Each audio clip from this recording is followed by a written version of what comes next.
Hi everybody, good evening. आज हम physics में यूनिट एंड डायमेंशन अर्थात बीमा और मात्रक, ये सब के बारे में हम लोग जानेंगे कि जो भी फिजिक्स में ऐसा यूनिट होता है, बीमा होता है, तो ऐसा यूनिट से किसी का बीमा किस तरह निकालेंगे, तो उसका ऐसा यूनिट क्या होगा। कोई भी मतलब फिजिकल क्वांटिटी है या फिजिकल राशि है, उसका ऐसा यूनिट क्या होगा। तो इसके बारे में हम कुछ जानते हैं, इसका कुछ फैक्ट है, कुछ मतलब मात्रक है और कुछ परिभाषा वगैरह है। जैसे नहीं, इसमें पहला है राशि। राशि मतलब क्या होता है। राशि क्वांटिटी,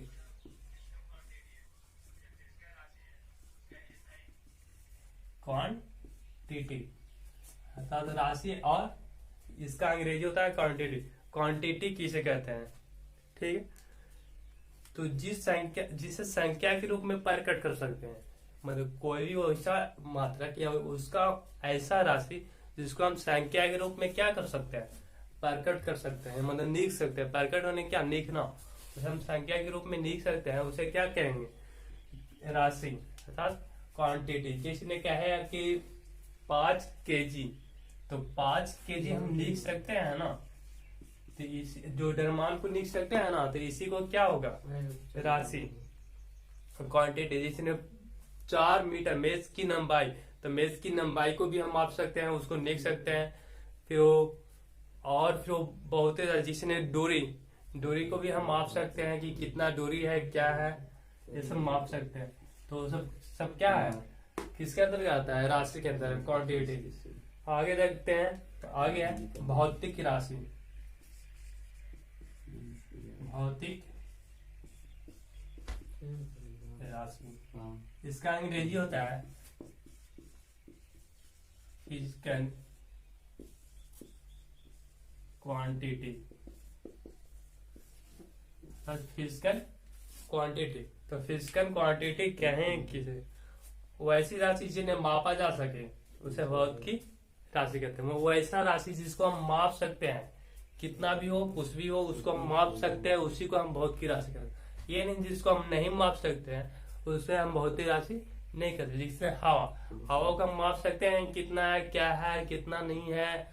वायुमंडल में तो इतना हवा है जिसको हम कभी अनुभव भी नहीं कर सकते हैं, जितना हवा है, ठीक है। तो उसको हम माप नहीं सकते हैं, तो फिजिकल राशि में, भौतिक राशि में नहीं आता है। वैसा राशि में आता है फिजिकल राशि, जिसे हम क्या कर सकते हैं, माप सकते हैं।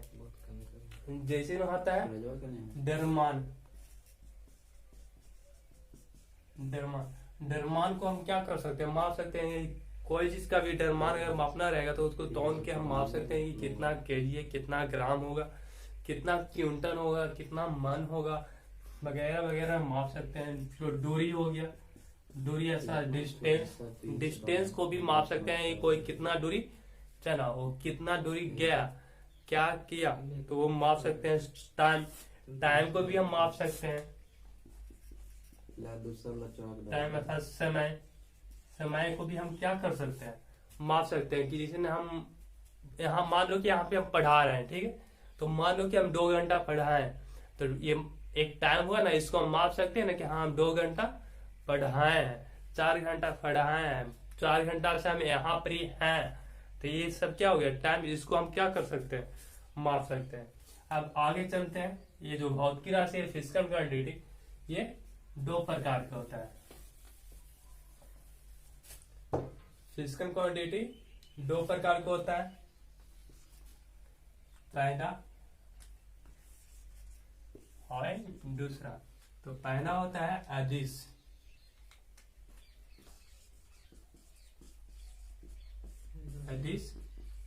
राशि, और दूसरा सदिश राशि। ये अदिश राशि, इसका अंग्रेजी होता है स्केलर।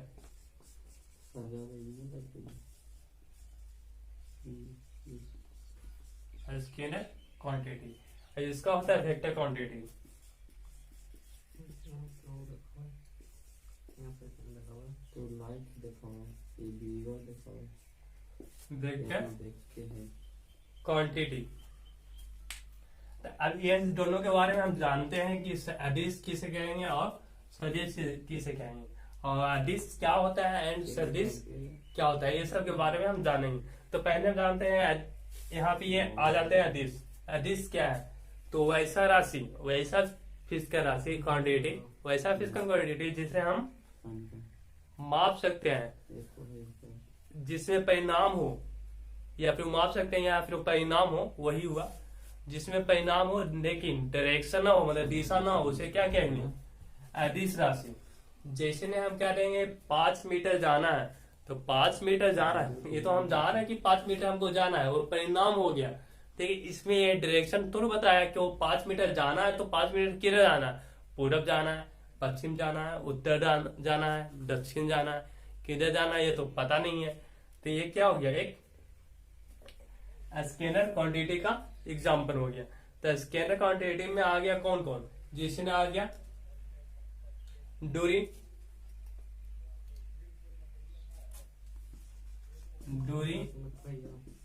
द्रव्यमान, समय इत्यादि बहुत सा है ना जो ईटीसी, ये सब क्या है, अदिश राशि के अंतर्गत आता है। ये सबको हम बस माप सकते हैं, हाँ कि हाँ द्रव्यमान है, तो ये थोड़ू द्रव्यमान है तो 5 किलोमीटर पूरब क्यों, इसमें डायरेक्शन थोड़ू है, बस द्रव्यमान है, इसका कोई डायरेक्शन नहीं है। समय है तो समय है, उसका भी कोई डायरेक्शन है, समय बस 5 घंटा 4 घंटा, उसका थोड़ू है कि 5 घंटा जाना है तो 5 घंटा पूरब, 4 घंटा पश्चिम, ये थोड़ू हम बोल रहे हैं, ये ना हो सकता है। तो ये सब क्या चीज में आ जाता है, स्केलर क्वांटिटी। और फिर वेक्टर क्वांटिटी, वेक्टर क्वांटिटी किसे कहेंगे, मतलब सदिश राशि। सदिश राशि किसे कहेंगे, वैसा राशि जिसे हम, जिसमें परिणाम और दिशा दोनों हो, वैसा राशि जिसमें परिणाम एंड दिशा दोनों हो, उसे क्या कहेंगे, सदिश राशि। इसका एग्जाम्पल होता है, जिसने इसका एग्जाम्पल यहाँ पे लिख देते हैं, यहाँ पे जगह नहीं है, यहाँ पे एग्जाम्पल लिख देते हैं। तो इसका एग्जाम्पल क्या हो जाएगा, वेग, विस्थापन, संवेग, आवेग, ईटीसी, मतलब ऐसा बहुत सा। इसका एक ये सब जो है इसमें है ना कि डायरेक्शन और परिणाम दोनों इसमें बताया जाता है। जिसने वेग, वेग मतलब क्या होता है ना कि उसमें डायरेक्शन और परिणाम दोनों होता है। जिसने 5 किलोमीटर पूरब की ओर गया तो उसमें वेग हुआ, मतलब 5 किलोमीटर तो गया, तो ये क्या हो गया, परिणाम हो गया। उसका डायरेक्शन भी हो गया ना कि कहाँ गया, तो पूरब की ओर गया, तो ये क्या हो गया, वेग का एग्जाम्पल हो गया। तो ये क्या हो गया, क्या चीज में आ गया, सदिश राशि में आ गया। इसमें क्या वेग अति परिणाम और डायरेक्शन दोनों है। इसको याद करने का एक सिंपल तरीका है, जो सदिश राशि है कुछ कांस्टेंट है, मतलब ज्यादा नहीं है, कुछ ही मात्रा में है ज्यादा, और जो उसके बाद फिर जो भी आता है जो सब क्या में आ जाता है, अदिश राशि में आ जाता है। सदिश राशि की संख्या बहुत कम है, तो इसका एग्जाम याद करने का सबसे सिंपल एग्जाम्पल ये है, सबसे सिंपल मेथड ये है कि कोई भी राशि के स्टार्टिंग में अगर वह आए, मतलब कोई भी राशि को जब हम लिख रहे हैं तो उसमें अगर वह आ जाता है कहीं पर भी, उसमें क्या कोई भी राशि में अगर वह आ जाता है तो क्या होगा, सदिश राशि। जैसे हम यहाँ पे अभी एग्जाम्पल में देख लेते हैं, जैसे ने ब्रेक, तो ब्रेक में ये हुआ है ना, तो ये क्या किसका एग्जाम्पल है, सदिश। यहाँ पे देखो ये विस्थापन, विस्थापन में क्या है, हुआ है, तो ये भी क्या है, सदिश राशि। संवेग, आवेग, सब में देखो आवेग आ रहा है ना, तो ये किसका एग्जाम्पल हो गया, सदिश का। मतलब जो भी राशि अगर वाह से निकल रहेगा वो क्या होगा, सदिश राशि। इसी प्रकार हम चलते हैं एक और एक राशि का नाम लिखते हैं, विद्युत धारा। अब बताओ विद्युत धारा क्या है, सदिश या अदिश है, तो ये जो विद्युत धारा है ना, ये क्या है, एक अदिश राशि है।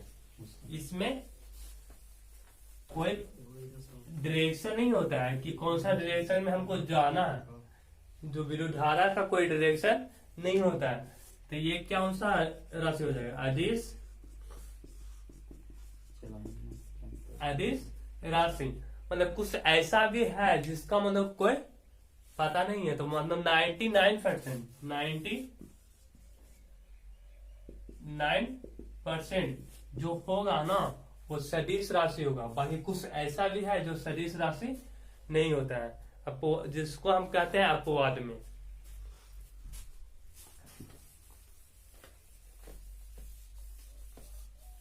इसके बाद आगे और देखते हैं। इसने मात्रक नहीं, इसी में कुछ और है। जिसने अदिश राशि को ऐड करना है या फिर घटाना है, मतलब जोड़ना है या फिर घटाना है या फिर गुना करना है या फिर भाग करना है, ये सब हम सिंपल मेथड अर्थात बीजगणितीय जो नियम होता है उस नियम के अनुसार हम इसको क्या कर सकते हैं? जोड़ सकते हैं, घटा सकते हैं, गुना कर सकते हैं, भागा कर सकते हैं। लेकिन जो अदिश होता है, अदिश नहीं सॉरी सदिश होता है, उसको जोड़ घटाओ गुना भागा ये सिंपल बीजगणितीय मेथड से हम नहीं कर सकते। इसको गुना या फिर जोड़ घटाओ करने के लिए एक एक्सप्रेशन मेथड आता है जिसको कहते हैं त्रिभुज या चतुर्भुज का नियम। जिसे क्या कहते हैं? त्रिभुज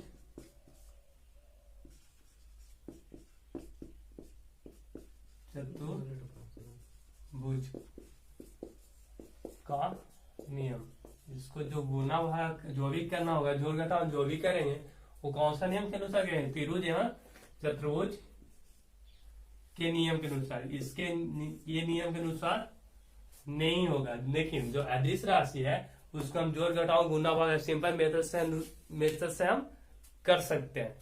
जैसे न मान लिया अदिश राशि में दे दिया कि 5 मीटर और 4 मीटर, तो इसको हमको जब ऐड करना रहेगा और कहे टोटल कितना मीटर गया, मतलब एक है जो 5 मीटर गया, उसके बाद फिर वो पुनः कुछ टाइम बाद 4 मीटर पुनः चला, तो पूछे वो कितना डिस्टेंस तय किया, तो ये दोनों को हम क्या कर देंगे? ऐड कर देंगे। तो 5 meter plus 4 meter equal to कितना हो जाएगा? 9 मीटर।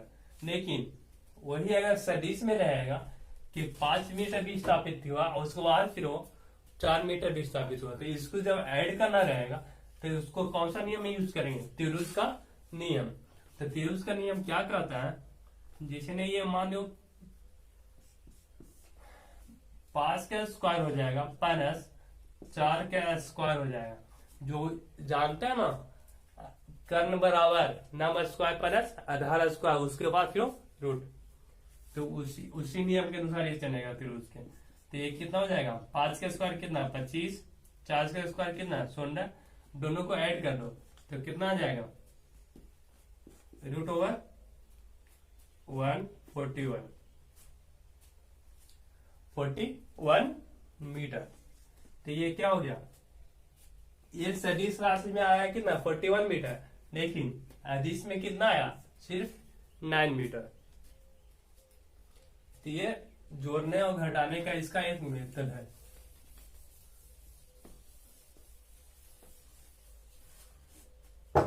आगे चलते हैं। मात्रक।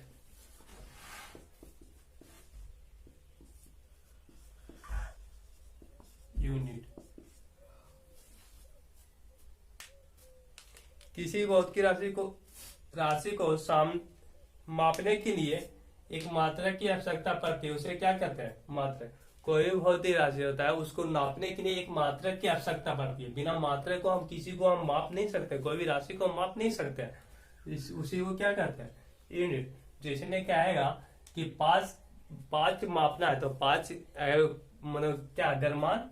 5 द्रव्यमान चाहिए, तो 5 द्रव्यमान क्या चाहिए? केजी में चाहिए, ग्राम में चाहिए, क्विंटल में चाहिए, मन में चाहिए, क्या चीज में चाहिए? तो उसका एक मात्रक होता है कि 5 क्या चीज में चाहिए? तो केजी में चाहिए। तो ये जो केजी हुआ ना, यही क्या हो गया? मात्रक हो गया। ये तो अति है, द्रव्यमान है कितना? तो 5 है, और ये क्या है? मात्रक है केजी, मतलब इसको क्या कहना कि 5 केजी चाहिए, तो यही क्या हो गया, मात्रक हो गया। द्रव्यमान का मात्रक क्या होता है, केजी। इससे समय का मात्रक है, समय के मात्रक क्या आएगा, तो समय का मात्रक क्या होता है, समय का मात्रक क्या होता है, सेकेंड। समय का मात्रक क्या होता है, सेकेंड। इसीलिए और सबका मात्रक, इसीलिए दूरी, दूरी का मात्रक क्या हो जाएगा, मीटर। फिर टेम्परेचर, टेम्परेचर का मात्रक क्या होता है, सेल्सियस। अब मात्रक भी होता है जो 2 प्रकार का होता है। मात्रक कितने प्रकार का, 2 प्रकार का। वो भी कौन कौन,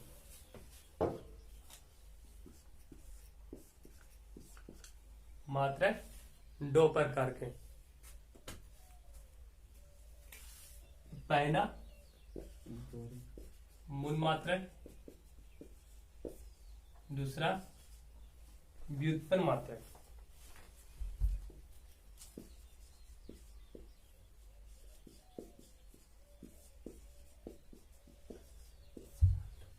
मूल मात्रक का अंग्रेजी होता है फंडामेंटल यूनिट। কেমন হবে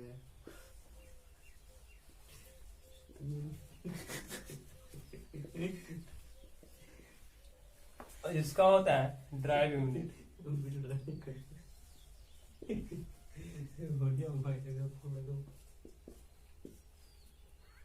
फंडामेंटल,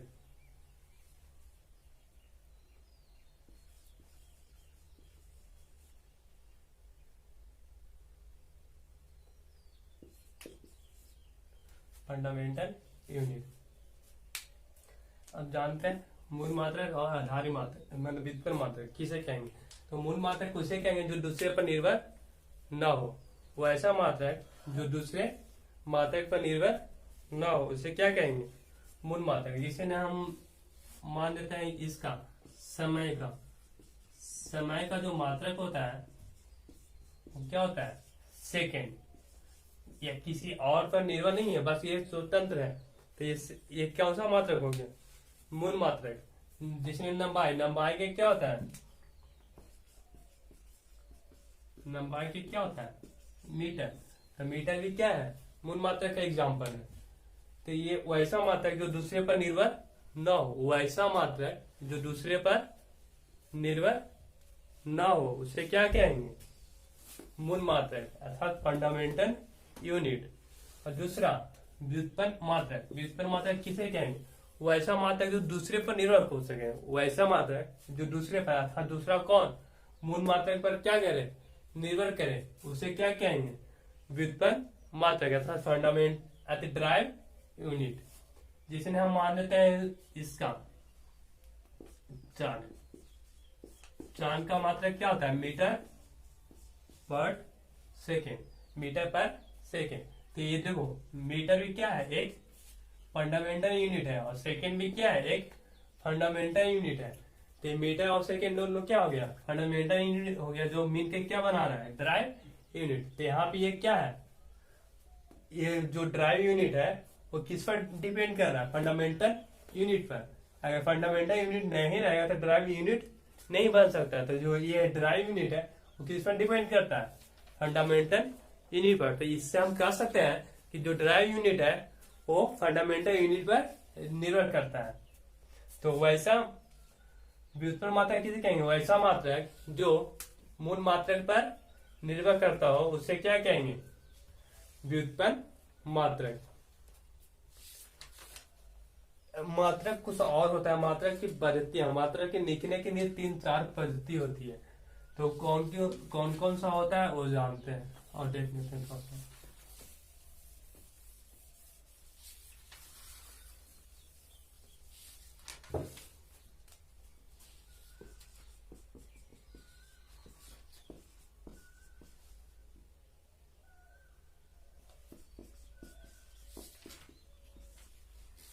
मात्रक पद्धतियां, तो मात्रक पद्धतियां 2-3 प्रकार का होता है। पहला होता है सीजीएस,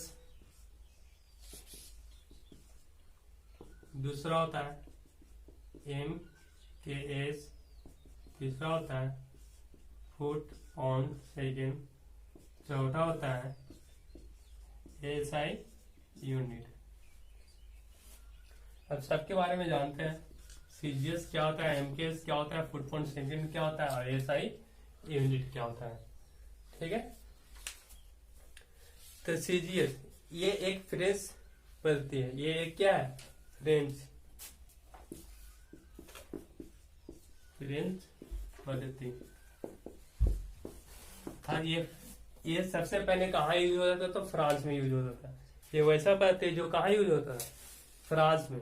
पहले कहाँ यूज हो रहा था, फ्रांस में। लेकिन ये और जो आगे है एमकेएस पद्धति, इसे क्या कहते हैं, मीट्रिक या फिर ब्रिटिश पद्धति।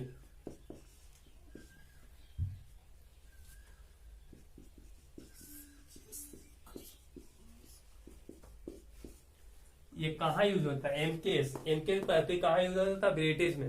ये ब्रिटिश का पद्धति है, जो ब्रिटिश में पहले क्या करता था, यूज करता। जो ब्रिटिश के लोग होते थे वो क्या चीज में मापते थे, एमकेएस में। और जो फ्रांस के लोग होते थे वो क्या चीज में मापते थे, तो सीजीएस में। फिर अगला है फुट पर सेकेंड। सॉरी, ये ब्रिटिश का ना, जो इसका है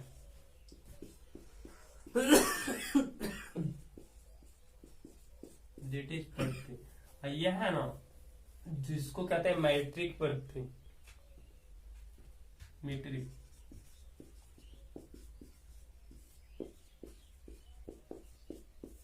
मीट्रिक पद्धति।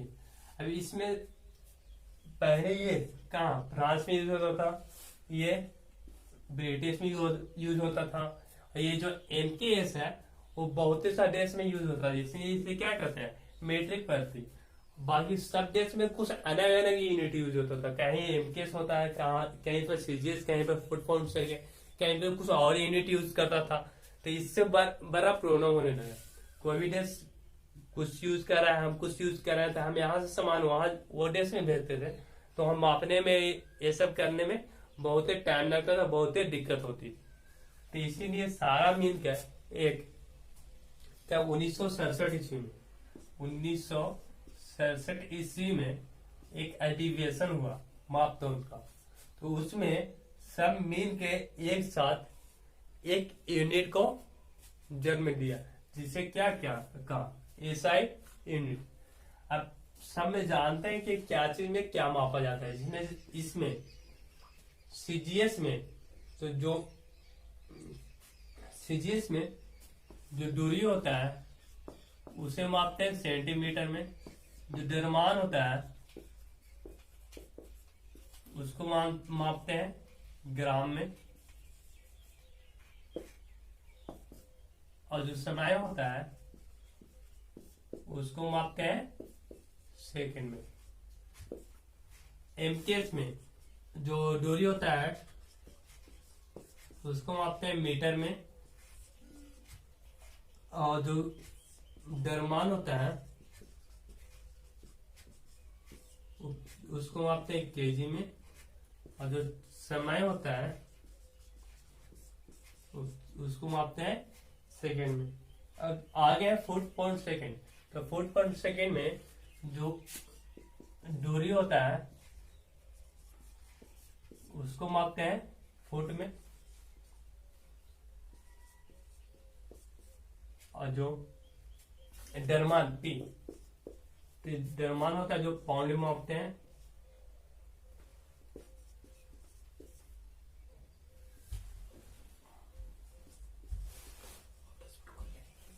पाउंड। और फिर जो एस होता है समय, समय को मापते हैं क्या चीज में, तो सेकेंड में। ठीक है, उसके बाद सब देश में अलग अलग यूनिट माप रहे थे। तो इसलिए 1967 में जो अधिवेशन हुआ उसमें सारा मिलकर एक यूनिट का निर्माण किया, जिसमें द्रव्यमान को मीटर में और जो दूरी को द्रव्यमान को केजी में और दूरी को मीटर में और समय को सेकंड में मापा। ये क्या चीज में? तो SI यूनिट। और कब? 1967 ईस्वी में जो अधिवेशन हुआ उसके अनुसार SI यूनिट में द्रव्यमान को क्या चीज में? केजी में, दूरी को मीटर में, समय को सेकंड में मापा गया। इसी को क्या कहते हैं? SI unit. और SI यूनिट और वहां की कुछ और यूनिट है जिसको हम